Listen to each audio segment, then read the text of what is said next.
3 liens, Mr. Hale. Filed this morning. That barn comes down, or you pay every dollar this association says you owe. And I promise you the number only goes up.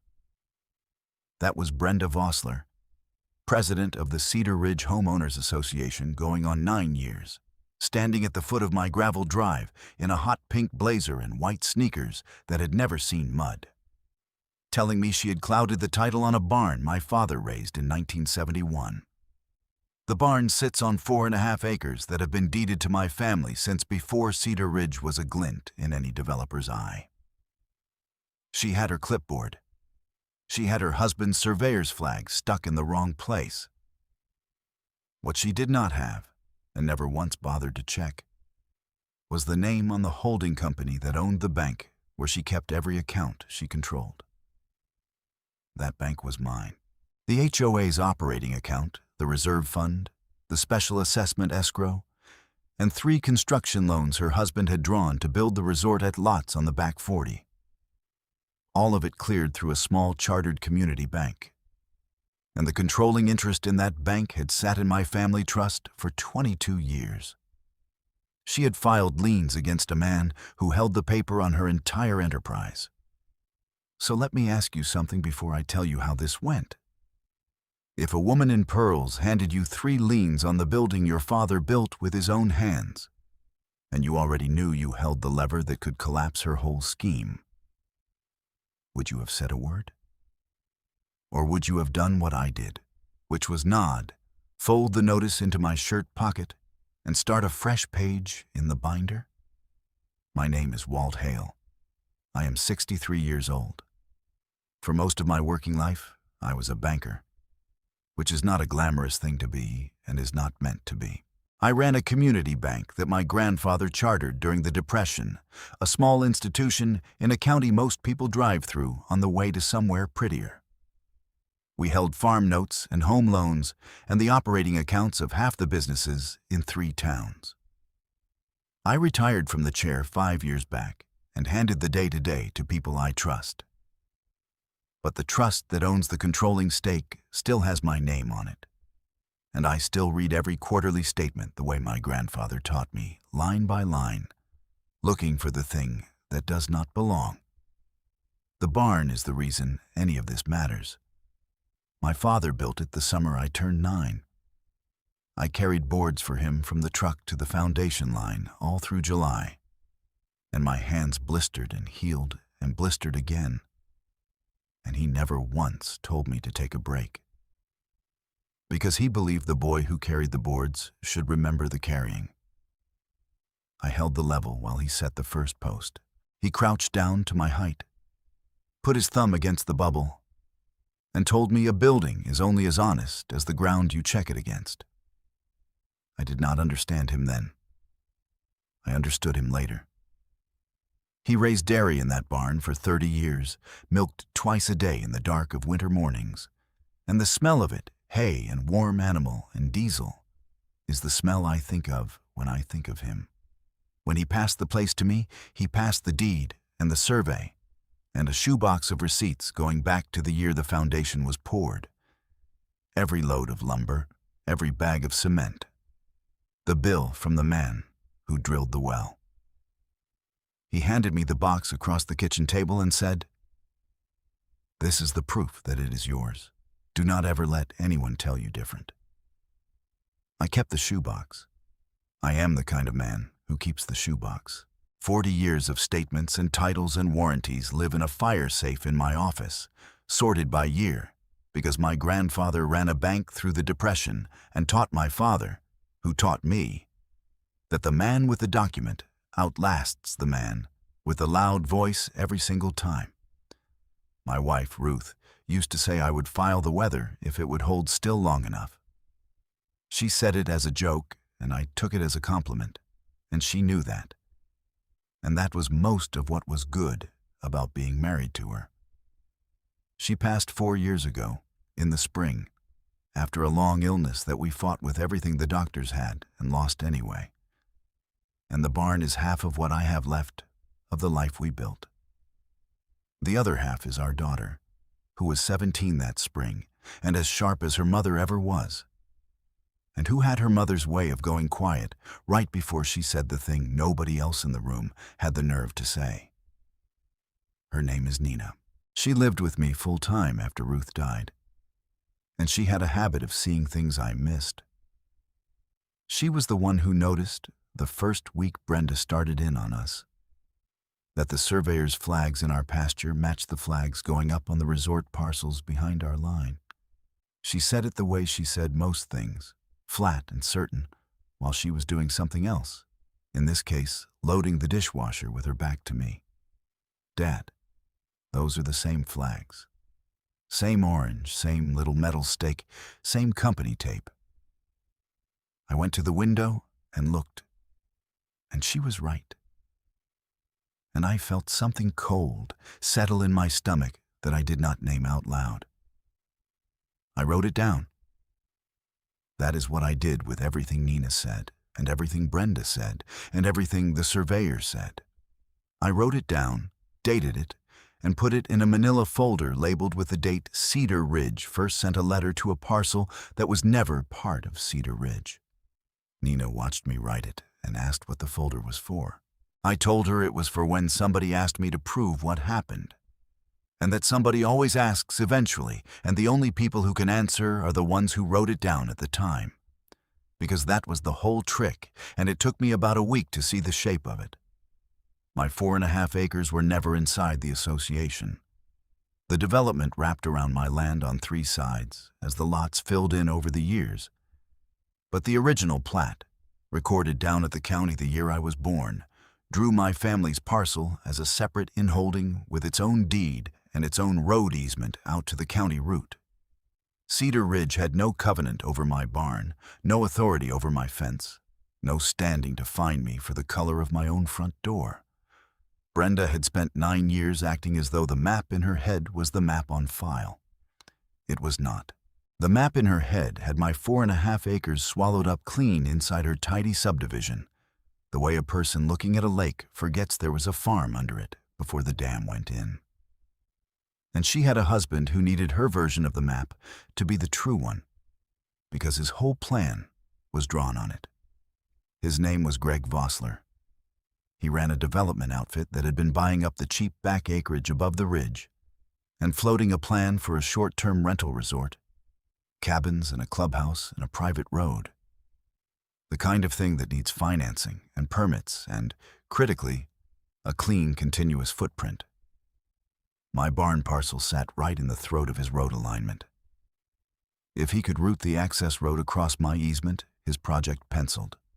If he could not, he had a resort with no legal way in. The liens were never about my barn.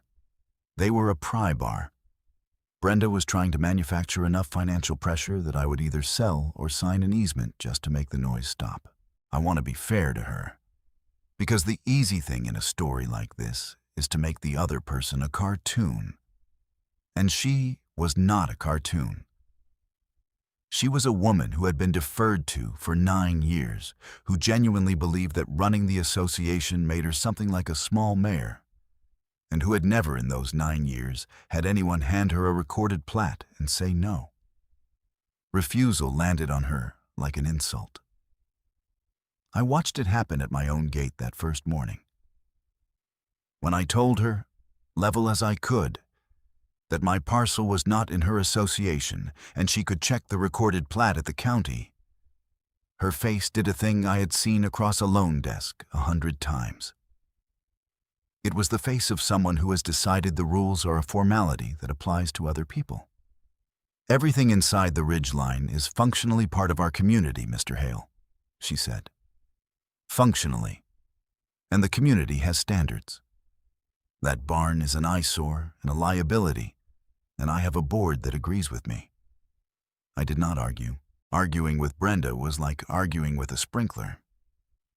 You could stand there and get wet, or you could step out of the ark, and either way the sprinkler was going to keep doing the only thing it knew how to do.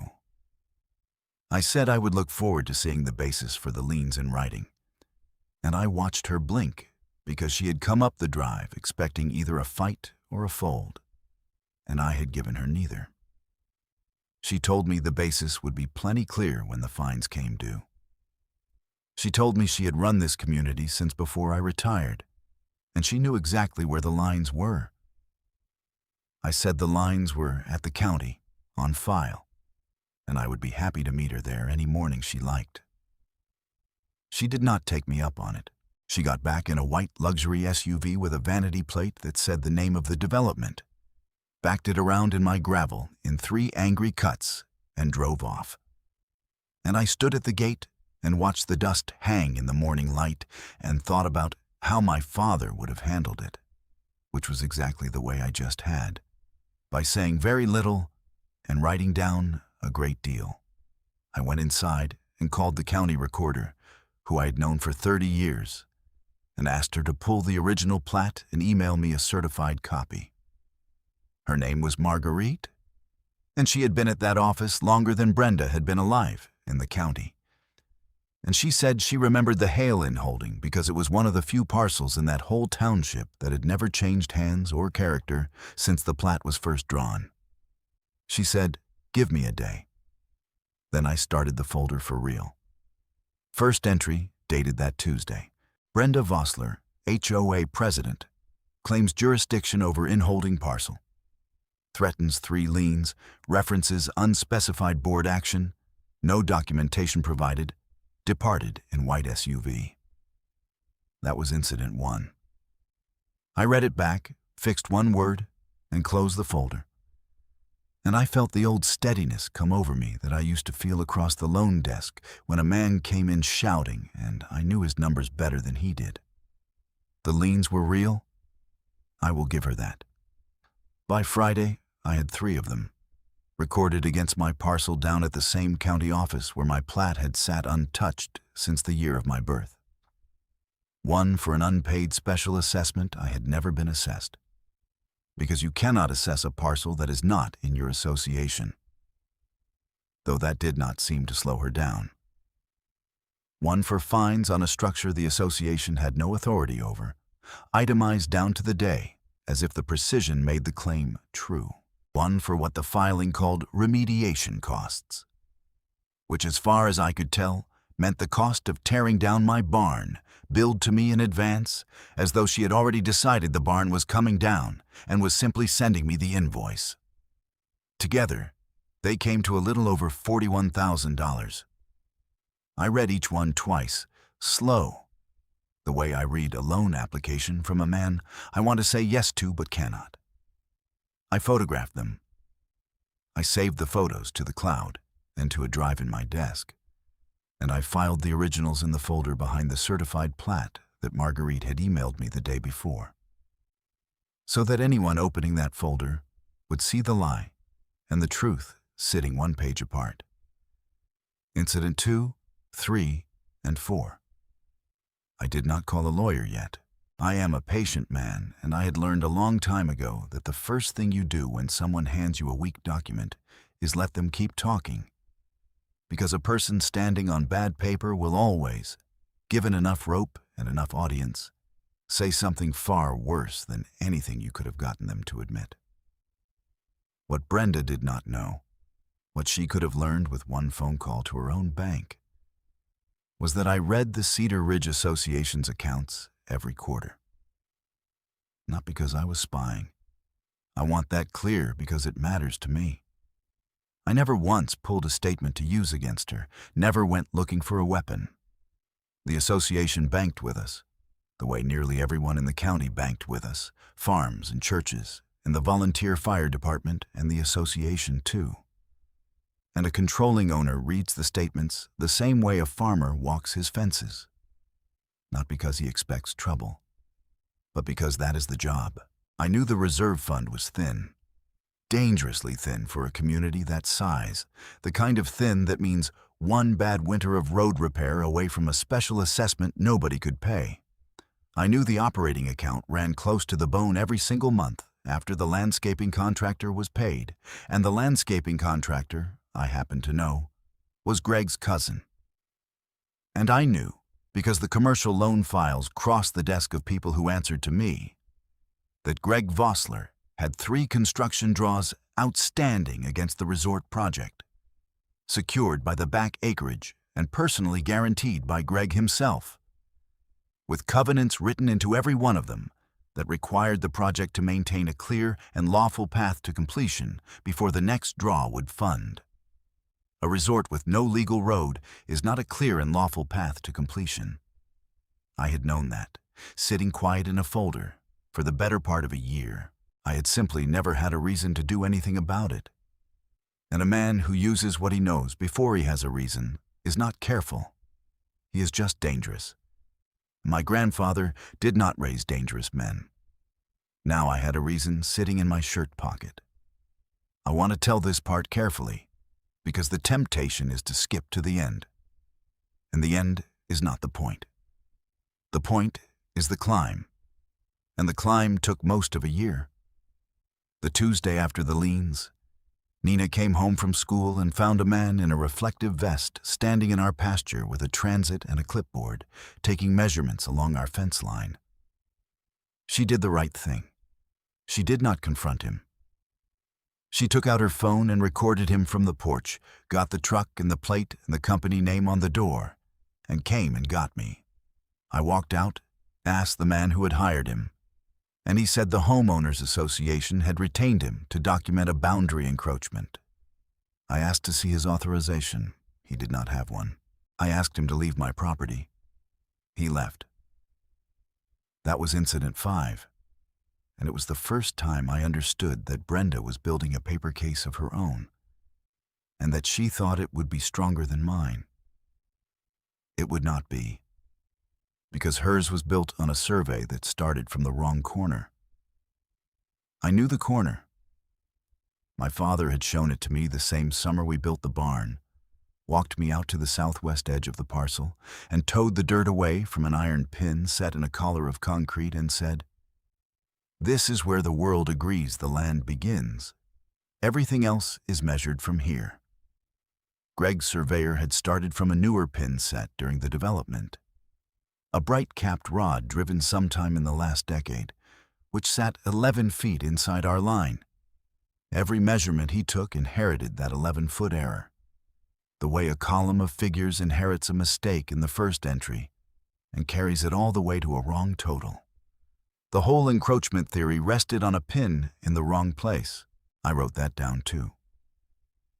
Then I got a spade and drove out to the southwest corner in the long evening light, and I dug down through 40 years of sod and root and packed earth. And I will tell you my heart was going while I dug.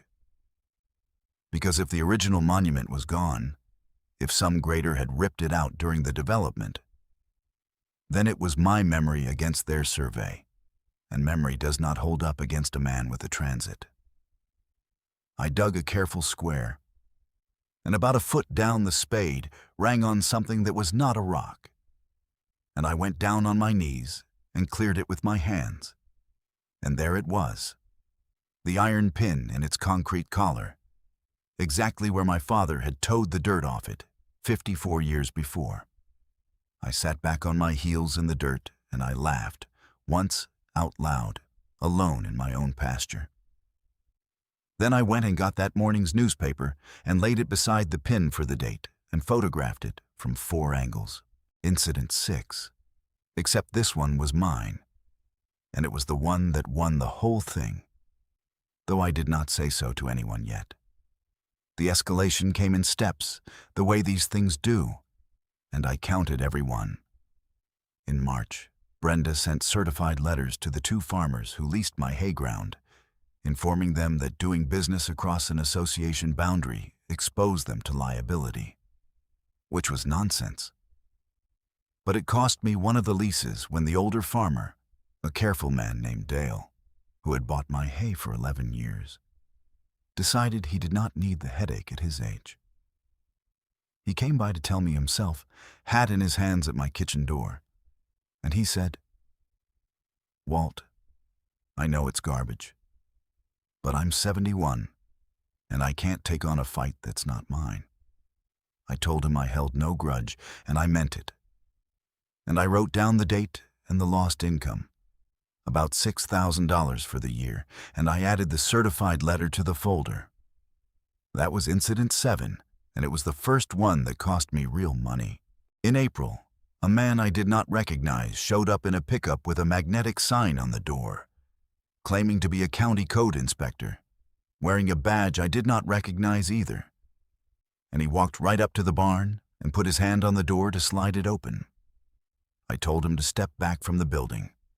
He said he had authority to inspect for code violations. I asked him for his county credentials, his commission number, the office he reported to. He fumbled and then produced a laminated card from his shirt pocket that said, Cedar Ridge Compliance Officer in blue letters over a little gold seal that somebody had clearly bought off the internet. I told him that compliance officer is not a county office, that there is no such thing, and that he was standing on private deeded land with no authority and no invitation, which is the plain definition of trespassing. He left in a hurry.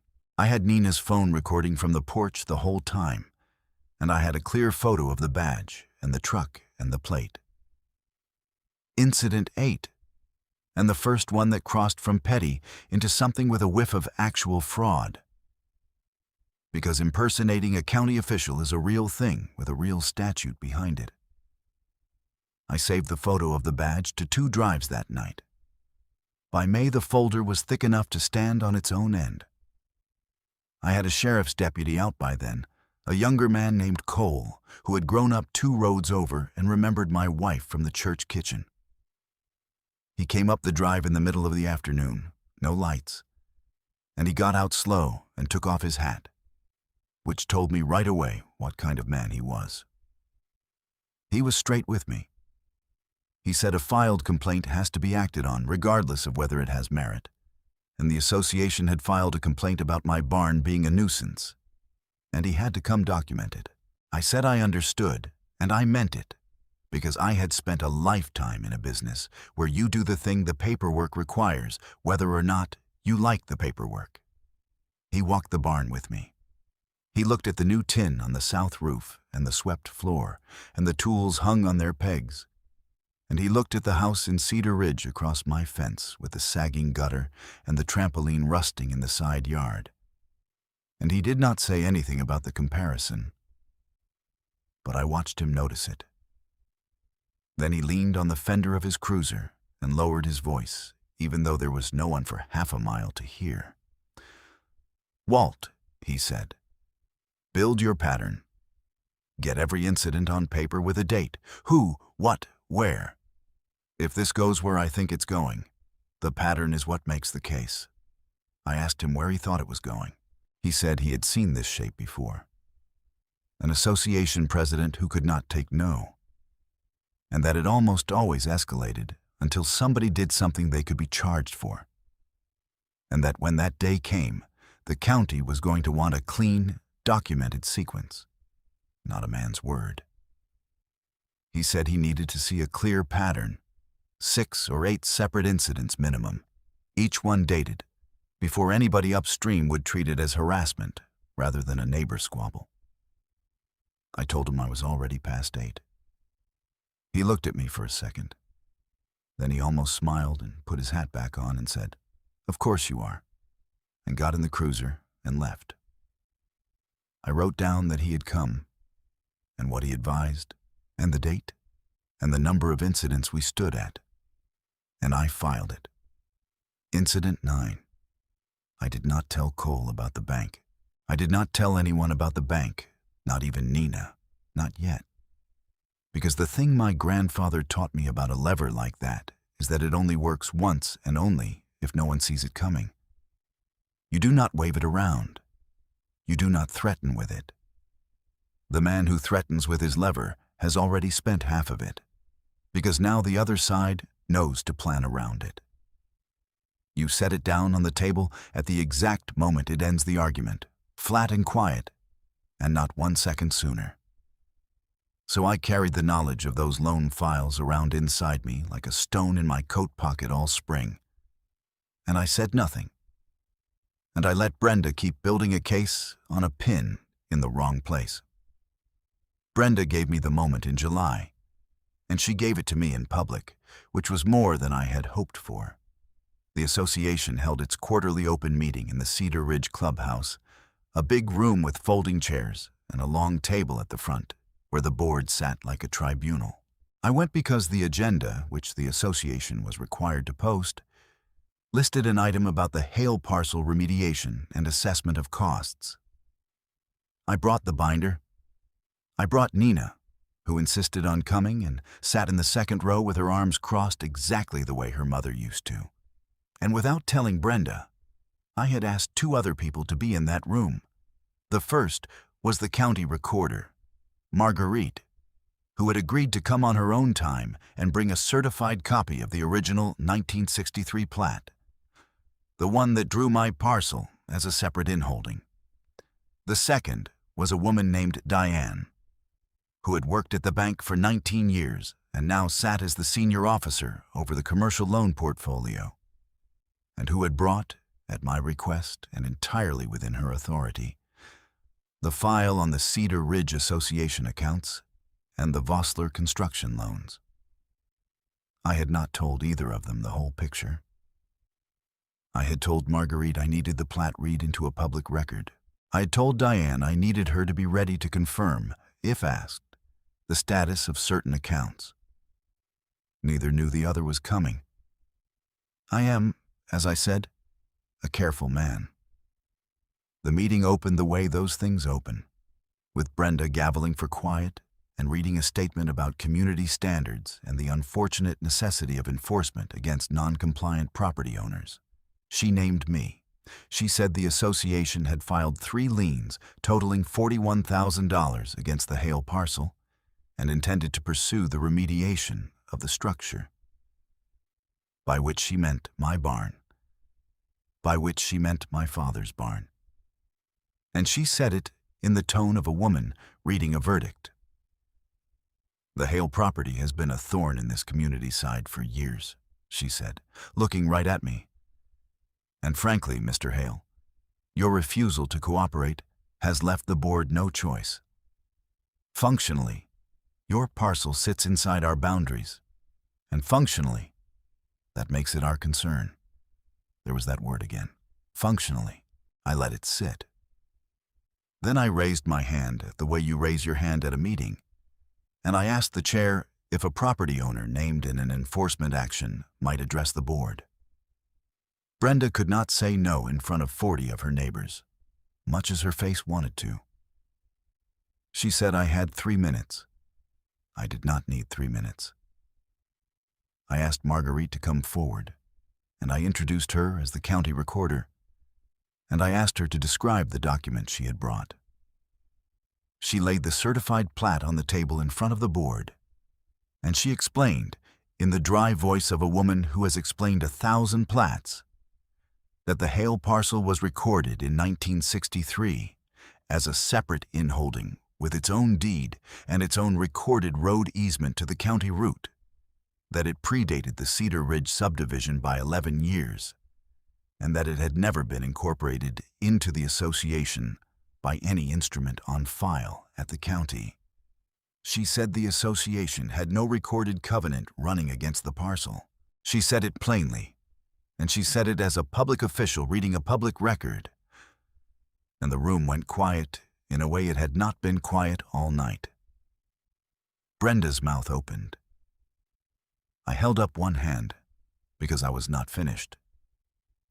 And for the first time in 9 years, someone in that room kept talking after Brenda Vossler wanted them to stop. I said the liens filed against my parcel were therefore filed without standing, and that a lien recorded without a valid underlying claim is not a small thing. It is a slander of title, and that I had documented 11 separate incidents of escalation over the preceding year, each dated, each photographed, and I set the binder on the table beside the plat. 2 documents, 1 county. I said I would be filing to have all 3 liens expunged, and I said I would be seeking the costs. And then, because Brenda still had that look, the look that said she believed there was a board behind her and a community behind the board, and that the map in her head would hold, I set down the second lever. I asked Diane to come forward. I introduced her as the senior commercial loan officer at the bank. I did not say my name and the bank's name in the same breath. I did not have to. I asked her one question, which was whether the bank held the operating and reserve accounts of the Cedar Ridge Homeowners Association and the construction loans of Vossler Development. She said yes, it did. I asked her whether those construction loans carried a covenant requiring the resort project to maintain a clear and lawful path to completion. She said they did. I asked her whether a resort with no legal road access across a recorded easement would satisfy that covenant. She paused, the way an honest professional pauses, and she said that in her judgment it would not, and that such a condition would likely constitute an event of default subject to review. I watched Greg Vossler, who had been sitting along the side wall in a golf shirt, go the color of the folding chair. Because Greg understood banking, even if his wife did not. Greg understood that the man whose barn she had been trying to condemn was the controlling owner of the institution that held his loans and her reserve fund, and the operating account that paid the very landscaping contractor whose invoices had eaten that account down to the bone every month. Greg understood, in the space of about 4 seconds, that his wife had spent a year poking a stick at the one person in the county who could call his paper. I did not say any of that out loud. I did not need to.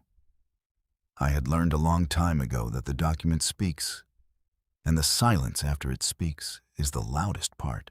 I said only that I trusted the board would want to review its position, and that I would be at the county recorder's office in the morning to begin expunging the liens, and that I hoped the association's counsel would be in touch. Then I picked up my binder, left the plat with Marguerite, and walked Nina out to the truck under the eyes of 40 quiet neighbors. She did not say anything until we were on the county road. Then she said, "You owned the bank the whole time." And I said I did. And she said, "That's why you weren't scared." And I said, "No, I was scared the whole time. I just had a reason to think it would come out right. And the reason was that I had kept every piece of paper since the year the foundation was poured." She looked out the window for a while. Then she said her mother would have loved that meeting, and I had to drive a little slower for a minute after that. The unwinding took longer than the meeting, the way it always does. The liens did not vanish because a recorder read a plat in a clubhouse. I filed the petition to expunge the next morning, the way I had said I would, with the certified plat attached and the deed and the photograph of the original monument with the newspaper beside it. And because the association had no recorded covenant to point to and no valid corner to stand on, the court vacated all 3 liens within 6 weeks. The slander of title claim took longer. The association's insurer brought in a lawyer who looked at my binder, all 11 incidents dated and photographed, the recording from the porch, the fake badge, the certified letters to my hay farmers, and who I am told advised his client to settle before any of it saw a courtroom. The settlement covered my legal costs, the lost hay lease, and a sum for the cloud that had sat on my title for the better part of a year. And I will not name the number, except to say it was larger than the 3 liens had been, which struck me as a fitting kind of arithmetic. The fake compliance officer turned out to be a part-time employee of Greg's development company, and the county attorney took an interest in the badge and the gold seal, and that became a problem that belonged to the Vosslers and not to me, and I was glad to be done with it. The resort never got its road.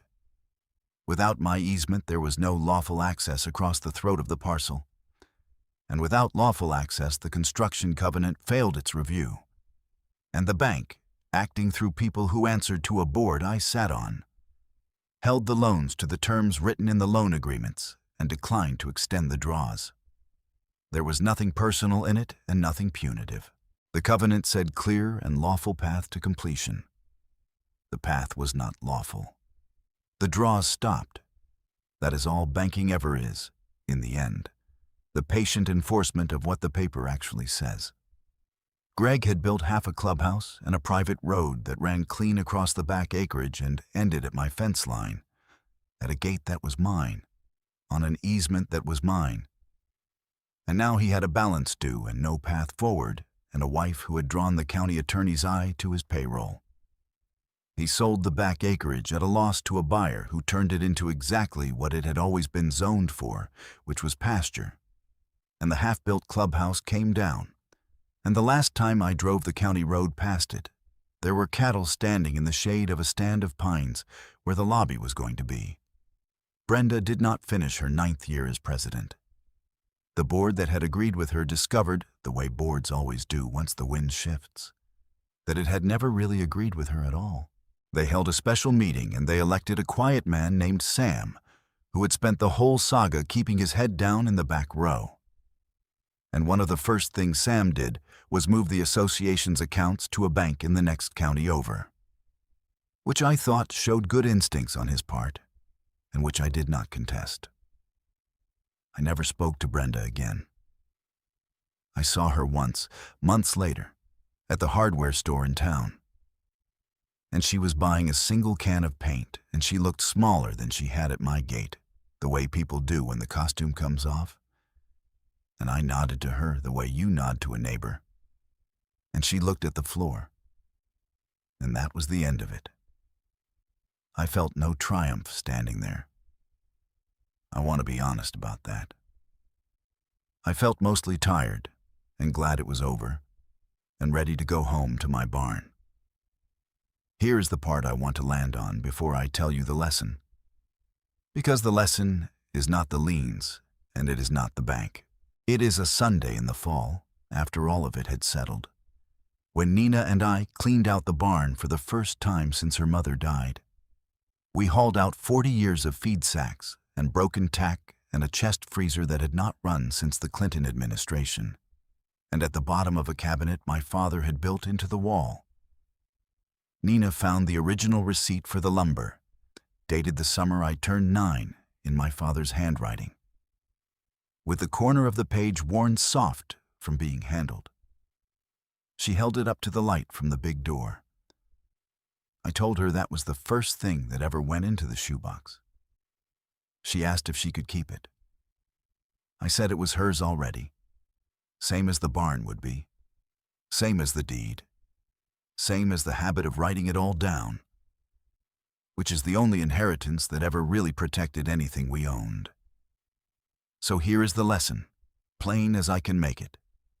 Because you came for the story, but you might stay for this. If someone with a clipboard tells you that your land is functionally part of their jurisdiction, go to the county and pull the recorded plat.